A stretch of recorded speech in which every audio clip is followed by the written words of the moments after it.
अस्सलामु अलैकुम वरहमतुल्लाह। नहमदुहु व नुसल्ली व नुसल्लिमु अला रसूलिहिल करीम। अम्मा बाद फ़अऊज़ु बिल्लाहि मिनश शैतानिर रजीम। बिस्मिल्लाहिर रहमानिर रहीम। अल यौमा अकमलतु लकुम दीनकुम व अतममतु अलैकुम निअमती व रज़ीतु लकुमुल इस्लाम दीना। सदक़ल्लाहु व सदक़ रसूलुहुन नबियुल करीम। दुरूद पाक पढ़ लीजिए। अल्लाहुम्मा सल्लि अला मुहम्मदिन व अला आलि मुहम्मद कमा सल्लैता अला इब्राहीम व अला आलि इब्राहीम इन्नका हमीदुम मजीद। अल्लाहुम्मा बारिक अला मुहम्मदिन व अला आलि मुहम्मद कमा बारकता अला इब्राहीम व अला आलि इब्राहीम इन्नका हमीदुम मजीद। काबिल ताज़ीम व तकरीम मुअज़्ज़ज़ उलमाए किराम व मुअज़्ज़ज़ हाज़रीन मजलिस, तहरीक खुद्दाम अहलुस वल जमात के अकाबिरीन और गय्यूर कारकुनान, आज का ये हमारा सालाना इज्तिमा, जिसकी इस वक्त आखिरी नशिस्त है, अपने इख्तिताम की तरफ बढ़ रहा है। आप हजरात ऐलान समाअत फरमा रहे थे, अभी बहुत सारे अकाबिरीन तशरीफ़ लाने वाले हैं। मुझे ज़्यादा लंबी बात नहीं करनी, मुझे सिर्फ़ एक छोटा सा मसला अर्ज़ करना है। मसला ये है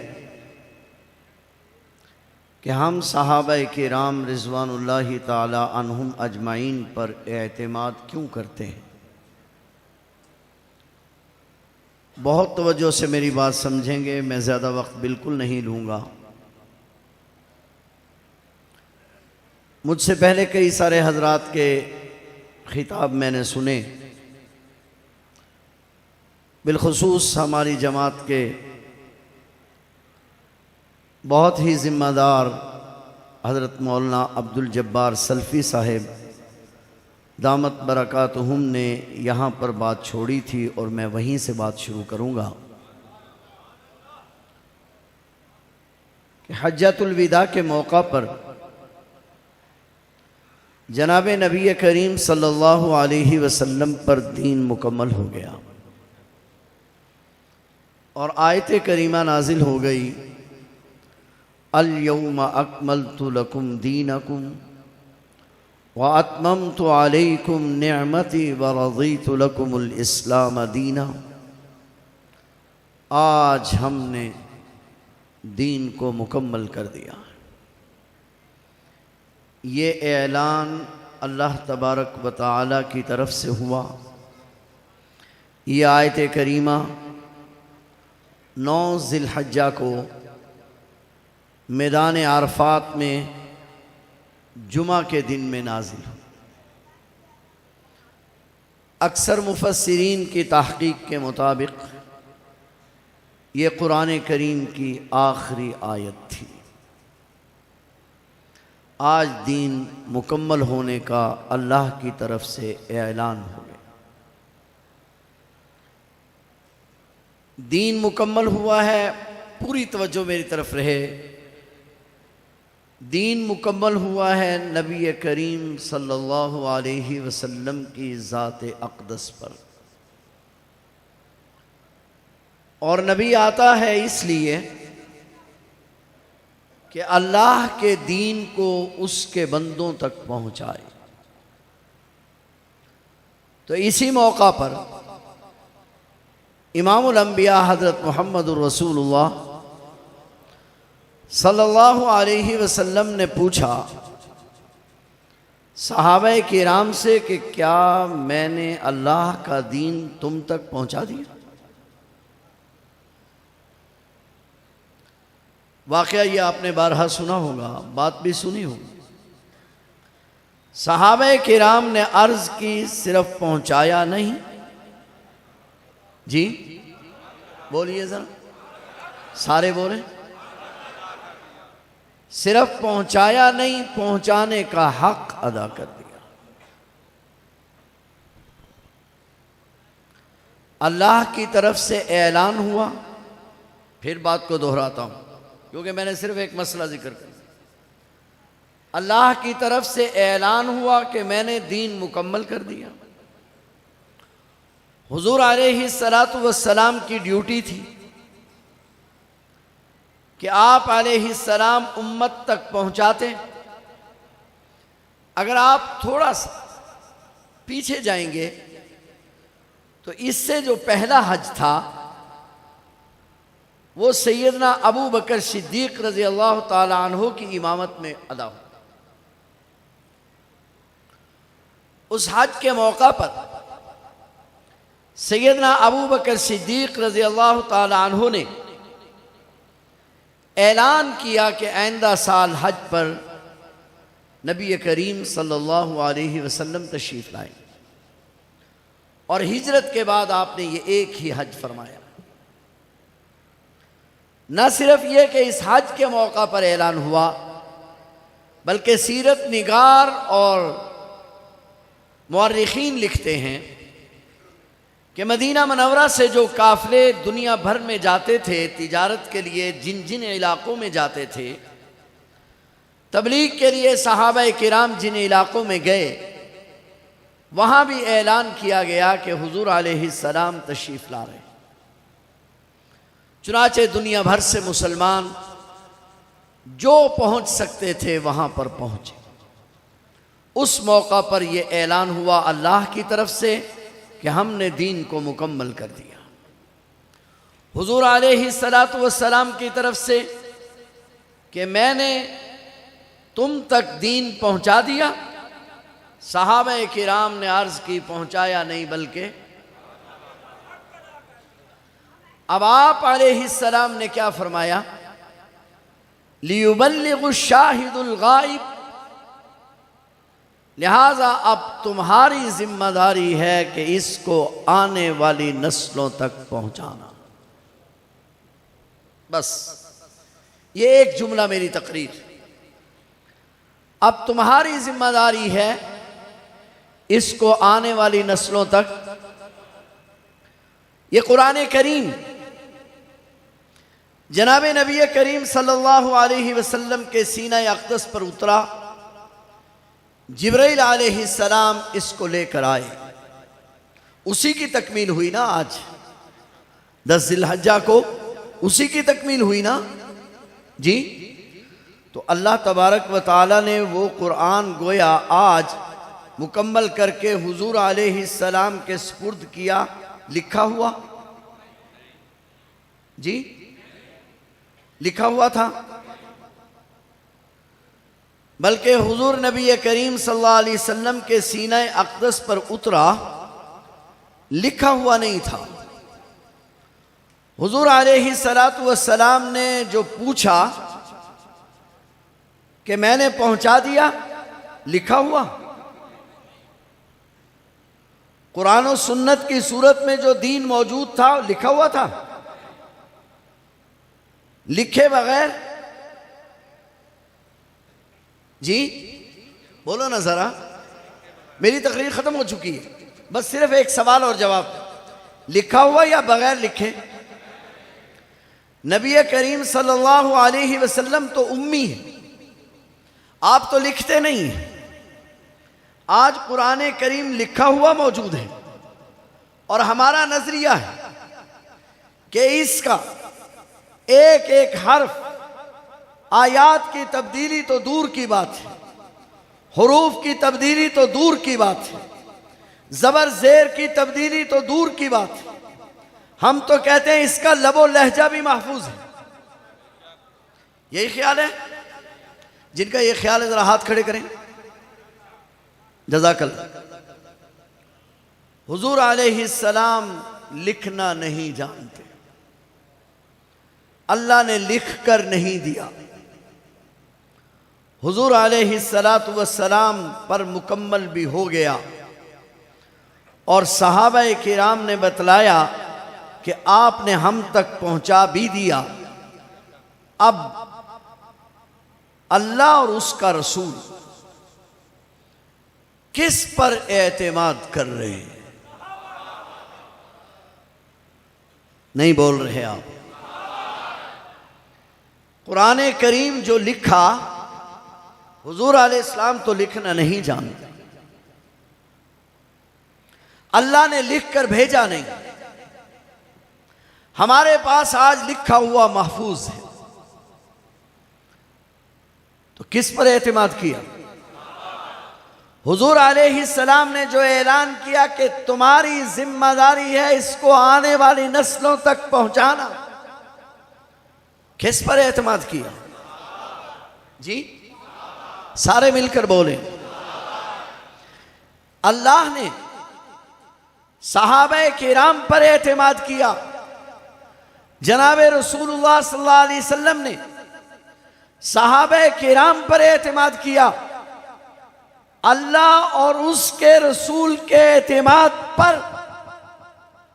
अहलुस सुन्नत वल जमात ने एतमाद किया, जिसकी बिना पर आज अहलुस सुन्नत वल जमात का कुरान भी महफूज है और सुन्नत भी महफूज है। और जिन्होंने उन पर एतमाद नहीं किया, जिन पर अल्लाह और उसके रसूल ने एतमाद किया था, आज वो गारों में कुरान तलाश कर रहे, मिल नहीं रहा।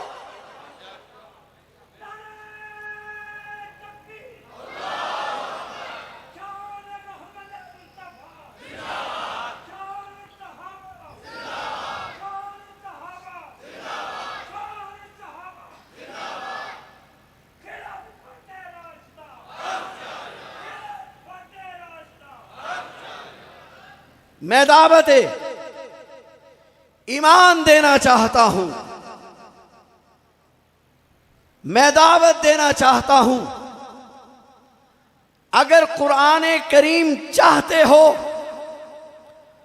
अगर कुरान करीम और दीन चाहते हो, तो दरे असहाबे रसूल पर आ जाओ, वरना तुम्हारे बकौल 5 सदियां गुजर चुकी हैं। क़यामत का सूरज तुलो हो जाएगा, तुम्हें कुरान नहीं मिलेगा।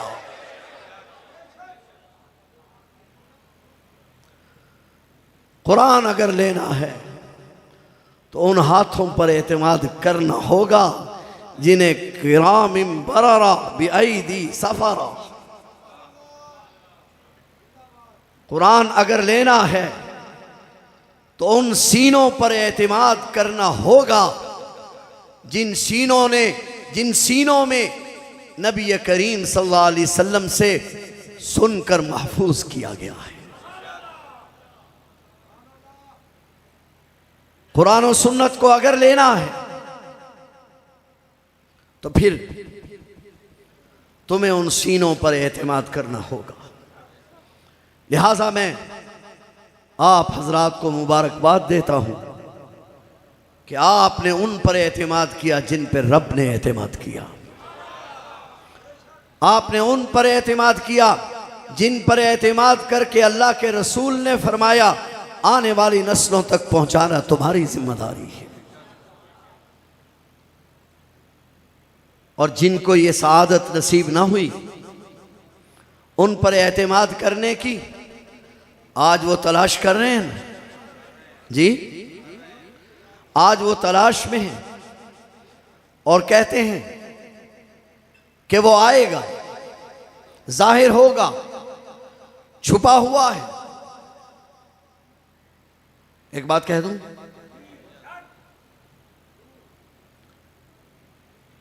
अल्लाह का जो भी नबी आता है वो दीन छुपाने के लिए नहीं आता, दीन को फैलाने के लिए आता है। जिन दीनों ने बहुत जिम्मेदारी के साथ, एक जिम्मेदार स्टेज पर खड़े होकर कह रहा हूं, जिन दीनों ने खत्म होना था,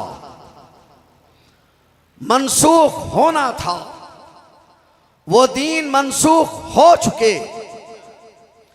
इस दीन ने क़यामत की सुबह तक बाकी रहना है, लिहाजा ये छुपेगा नहीं।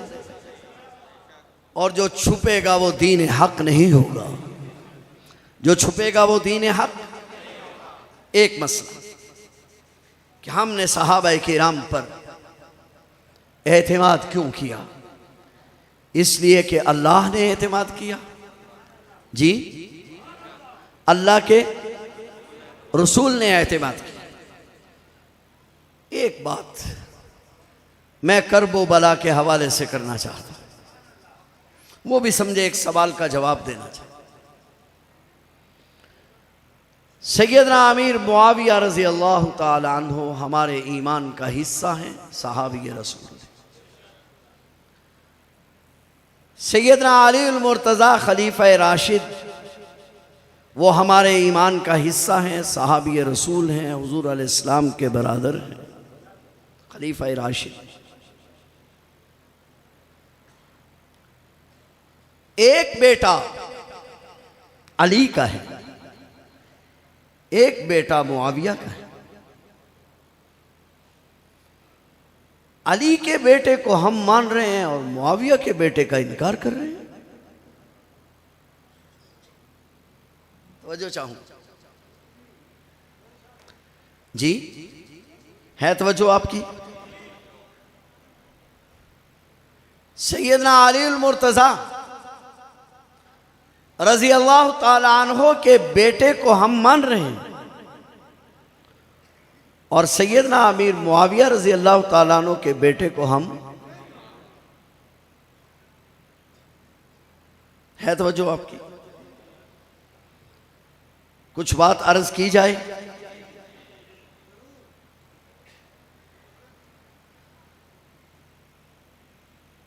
ताबी उसको कहते हैं जो सहाबी की इत्तिबा करे। सहाबी हजरत अमीर मुआविया भी है और सहाबी हजरत अली अल मुर्तज़ा भी। पहली बात यह है कि सैयदना इमाम हुसैन रज़ी अल्लाह ताला अन्हो वो सहाबी रसूल हैं और यजीद सहाबी, सारे जी सारे। लिहाजा पहली बात यह है कि अगर सैयदना इमाम हुसैन रज़ी अल्लाह ताला अन्हु सहाबी रसूल हैं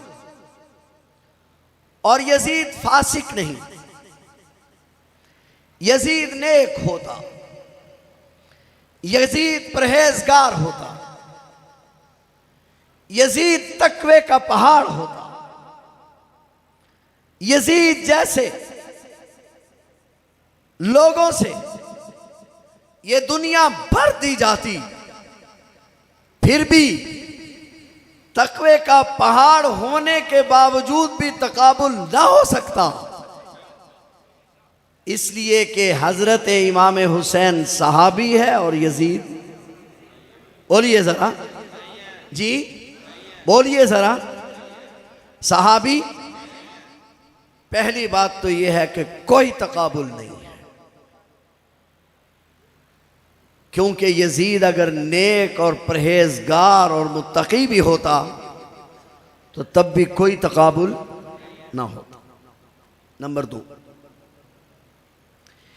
एक सैयदना इमाम हुसैन की जिंदगी, एक यजीद की जिंदगी। मैं बहुत अजीब बात कहने चला हूं। इमाम हुसैन की जिंदगी को अगर आप देखेंगे तो वो हजरत अली की जिंदगी का नमूना नजर आएगी, और यजीद की जिंदगी को देखेंगे तो वो हजरत अमीर मुआविया के उल्ट नजर आएगी। खुदारा बात को समझे। फिर कह रहा हूं, सैयदना इमाम हुसैन की जिंदगी अली उल मुर्तज़ा की जिंदगी का नमूना और यजीद की जिंदगी सैयदना अमीर मुआविया की जिंदगी का, जी, सैयदना अमीर मुआविया की जिंदगी का उल्ट। ये बात क्यों कह रहा हूं कि कुछ लोग यजीद को बचाने के लिए सैयदना अमीर मुआविया का नाम इस्तेमाल करते हैं। है तवज्जो? लिहाजा पहली बात तकाबुल कोई नहीं, दूसरी बात ये कि यजीद और सैयदना इमाम हुसैन की जिंदगी बिल्कुल उल्ट है। ये जिंदगी सरापा बाप की जिंदगी का नमूना है और ये जिंदगी बाप की जिंदगी का उल्ट है। नंबर 3 और आखिरी बात, जो लोग यजीद को बचाना चाहते हैं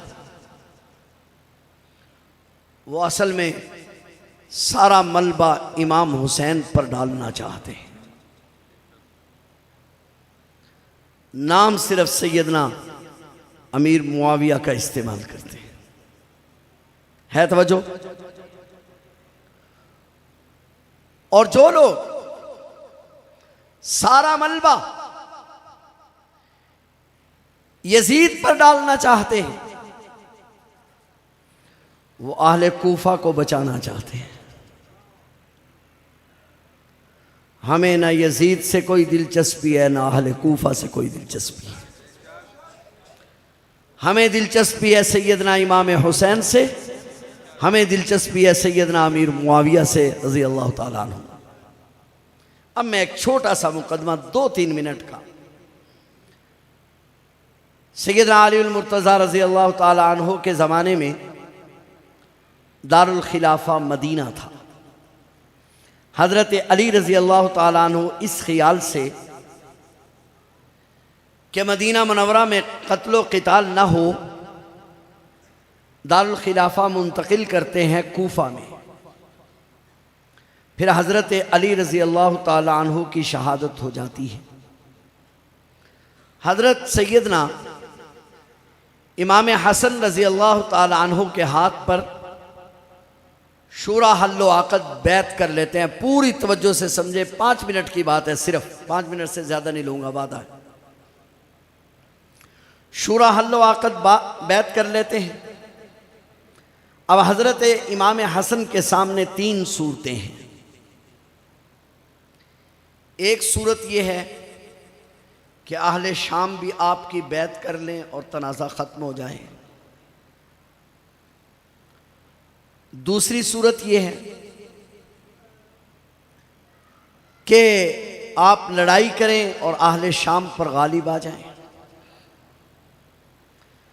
तीसरी सूरत यह है कि आप अपनी खिलाफत को छोड़ दें और उम्मत को जंग व जिदाल से बचाएं।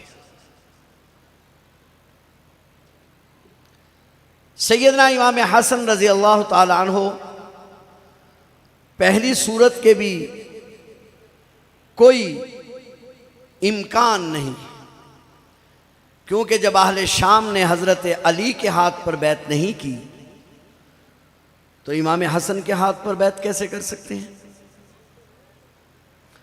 दूसरी सूरत में लड़ाई का अंदेशा, इमाम हसन इसको छोड़ते हैं और तीसरी सूरत इख्तियार करते हैं और अपने नाना की पेशगोई पर अमल करते हैं। पूरी तवज्जो, एक बिल्कुल नक्शा बदलने लगा है, आप तवज्जो से बैठेंगे। हज़रत हसन अपने नाना की पेशगोई को पूरा करते हैं कि ये मेरा बेटा सरदार है, मुसलमानों के 2 गिरोहों के दरमियान सुलह कराएगा। ये पेशगोई थी, पेशगोई पूरी हो गई। पेशगोई पूरी हो जाने के बाद सैयदना इमाम हसन कूफा छोड़ते हैं। क्या करते हैं? पूरी तवज्जो, क्या करते हैं? आप जरा थोड़ा तेज चलेंगे मेरे साथ। क्या करते हैं? कूफा छोड़ते हैं दोनों भाई और मदीना जाते हैं। मगर जब आप सुलह का ऐलान करते हैं, आप पर हमला होता है। आपके पाँव के नीचे से मुसल्ला खींचा जाता है, आपकी रान पर हमला होता है। हज़रत इमाम हसन इसको बर्दाश्त करते हैं और कूफा छोड़ते वक्त 3 बातें फरमाते हैं। मैं असल चोरों का पता बतलाना चाह रहा हूँ। 3 बातें बतलाते हैं। इमाम हसन फरमाते हैं, ए आहले कूफा, मैं कूफा छोड़कर जा रहा हूँ, 3 जराइम तुम्हें माफ कर रहा हूँ। एक, अपने बाप का कत्ल, दूसरा मुझ पर हमला, तीसरा मेरे माल को लूटना। किनको कह रहे हैं जी? हैं जी? हसनैन करीमैन जा रहे हैं कूफा से, कहां? Medina Munawwara. और क्या क्या के जा रहे हैं?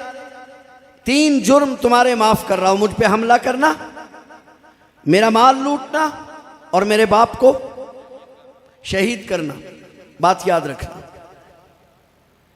फिर एक वक्त आता है, अहले कूफा इमाम हुसैन को खत लिखते हैं।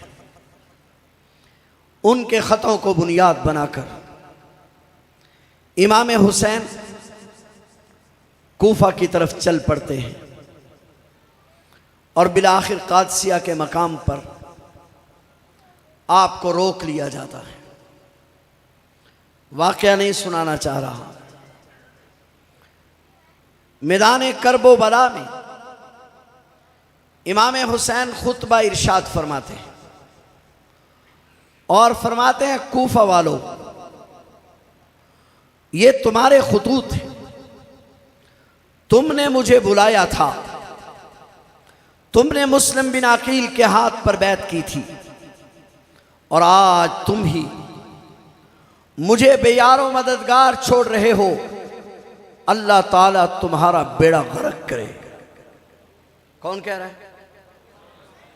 बोलिए बोलिए जी। किसको कह रहे हैं जी? फिर एक वक्त आता, इमाम हुसैन शहीद कर दिए जाते। खानदान नबूवत के 70 या इससे भी कुछ जायद अफराद को ज़िबा कर दिया जाता। इस वाक़े का एक ऐनी शाहिद इमाम ज़ैनुल आबिदीन जिंदा बच जाता है बीमार होने की वजह से। उबैदुल्लाह बिन ज़ियाद इस काफिले को अब शाम में भेजता है। ठीक है, वाक़या गलत तो नहीं बयान कर रहा। शाम में भेजता है और यही लोग अब इमाम हुसैन के बाकी खानदान को शाम यजीद के पास छोड़ने के लिए जाते हैं। शाम तक इनकी आंखों में एक भी आंसू नहीं आता। जब ये शाम में पहुंच जाते हैं तो शाम में पहुंचकर अचानक ये रोना शुरू कर देते हैं। इमाम ज़ैनुल आबिदीन जो कि वाक़या करबो बला के वाहिद ऐनी शाहिद थे, वो अपनी हमशीरा से पूछते हैं, बाजी ये लोग क्यों रो रहे हैं? जो हमें छोड़ने आए हैं ये शाम पहुंचकर रोने क्यों लग गए?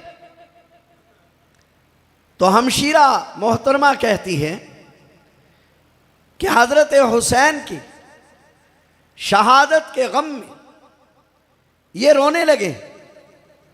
तो ज़ैनुल आबिदीन फरमाते हैं कि अगर ये रोने लगे हैं तो इमाम हुसैन को शहीद किसने किया है? पूरी तवज्जो आपकी नहीं मेरी तरफ। करबला का आईनी शाहिद कहता है कि रो ये रहे तो अब्बा जान को शहीद किसने किया है? ये वाकया मदीना तय्यबा में पहुंचता है। सैयदा तय्यबा ताहिरा मेरी और आपकी अम्मा जान सय्यदा उम्मे सलमा रज़ी अल्लाह ताला अन्हा को इस वाक़े की इत्तिला मिलती है कि करबो बला में नवासे रसूल को ख़ानदान नबूवत के साथ शहीद कर दिया गया। तो बेसाख्ता सय्यदा की ज़बान से बद्दुआ निकलती है कि अल्लाह अहले कूफा वालों का बेड़ा गर्क करे कि उन्होंने इमाम हुसैन को खुद बुलाया और खुद बुलाकर शहीद कर दिया। आगे चलिए, सहाबा किराम की जमात में एक बहुत बड़ा नाम है अब्दुल्ला बिन उमर रज़ी अल्लाह ताला अन्हुमा का, जिनके बारे में कहा जाता है कि ये एक ऐसा आशिक़ रसूल है कि जिसकी पूरी जिंदगी में एक अमल भी हुजूर अलैहिस्सलाम की सुन्नत के खिलाफ नहीं है। ये अब्दुल्ला बिन उमर हरम में बैठे, एक शख्स मसला पूछता है, हजरत मैंने एहराम बांधा हुआ है, मैंने एक मक्खी को मार दिया है, क्या मक्खी के मारने से मुझ पर दम वाजिब होगा? अब्दुल्ला बिन उमर उसकी तरफ देखते हैं, पूछते हैं मिन आइना तजीउ, किधर से आया है? उसने कहा मिन कूफा, कूफा से आया हूं।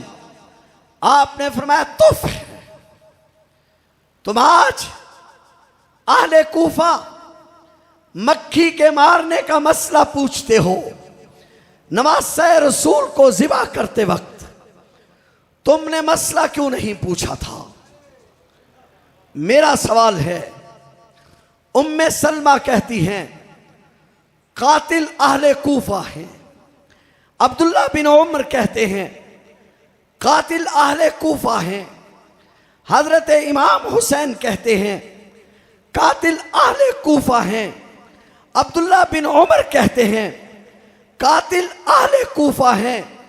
हालात बतला रहे हैं, तुम ही कातिल, तुम ही मुखबिर, तुम ही मुनसिफ ठहरे। अकरबा मेरे कत्ल का दावा करें किस पर? सारी चीजें तुम्हारे घर से बरामद हो रही हैं। इमाम हुसैन का घोड़ा तुम्हारे घर में मौजूद है, खंजर तुम्हारे घर में मौजूद है, फिर कातिल को तलाश कहां किया जाए? नहीं समझ रहे बात? तो जो सारा मलबा यजीद पर और यजीद का नाम लेकर सैयदना अमीर मुआविया रज़ी अल्लाह ताला अन्हु पर डालना चाहते हैं, वो असल में इन अहले कूफा को बचाना चाहते हैं। बात समझ में आ रही है? लेकिन सवाल ये है कि यजीद बेचारे का तो कोई कसूर नहीं, वो तो बेचारा देख के रोने लग गया था, वो तो बेचारा रोया। उसने तो अहले बैत को बाहिफाजत मदीना मुनव्वरा पहुंचाया। तो सवाल यह है, उबैदुल्लाह बिन जियाद जैसे जालिम को, नौमान बिन बशीर को, सहाबी रसूल को बरतरफ करके उबैदुल्लाह बिन जियाद जैसे बदमाश को गवर्नर बनाने वाला कौन था? वलीद बिन उतबा को मदीना मुनव्वरा से खत्म करके अमर बिन साद को, अमर को गवर्नर बनाने वाला कौन था? फिर इसी पर बस नहीं, इसी पर बस नहीं, अशदक को गवर्नर बनाने पर बस नहीं। जब नवासे रसूल ज़िबा हो गए, क्या सिर्फ उस पर इजहार अफसोस कर देना काफी था? माशाअल्लाह, माशाअल्लाह।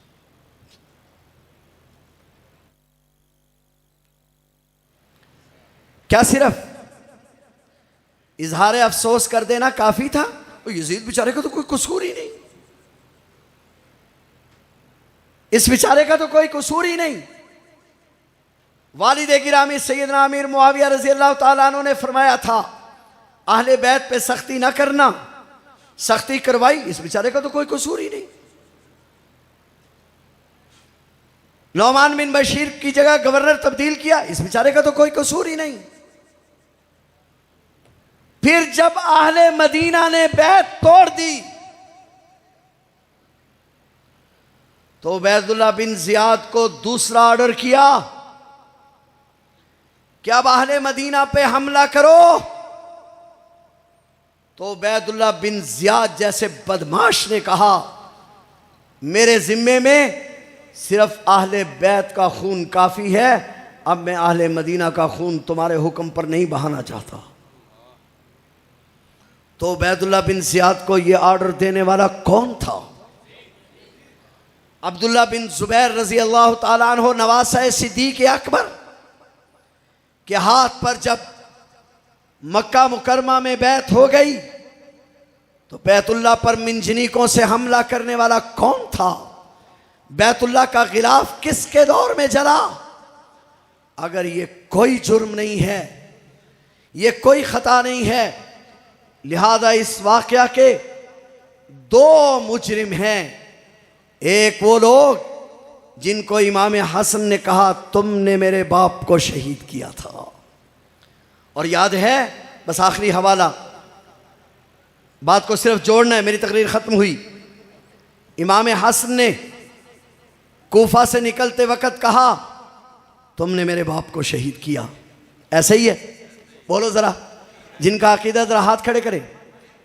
इमाम हसन ने कूफा से निकलते वक्त कहा तुम वो लोग हो जिन्होंने मेरे बाप को शहीद किया।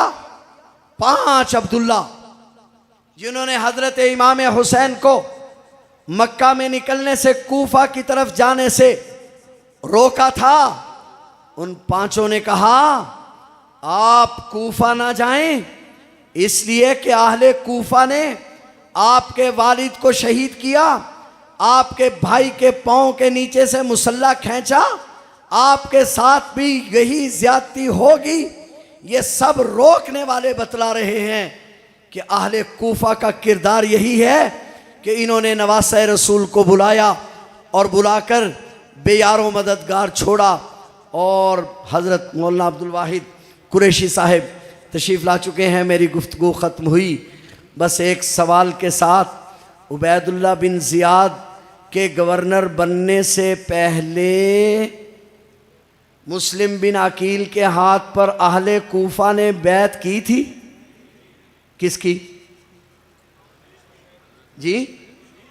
मुस्लिम बिन हैं जी, तकरीर मेरी ख़त्म हुई। किसकी? मुस्लिम बिन अकील के हाथ पर बैत की थी या नहीं की? मुस्लिम बिन अकील के हाथ पर बैत की थी। फिर जब उबैदुल्लाह बिन जियाद ने सख्ती की, अब सारे बैत तोड़ के किसके साथ मिल गए हैं जी? तो फिर यजीदी कौन हुआ? यजीदी अहले कूफा हुए ना। फिर नहीं समझे आप बात? तो बाबा हम तो यजीदियों के खिलाफ जिहाद कर रहे हैं।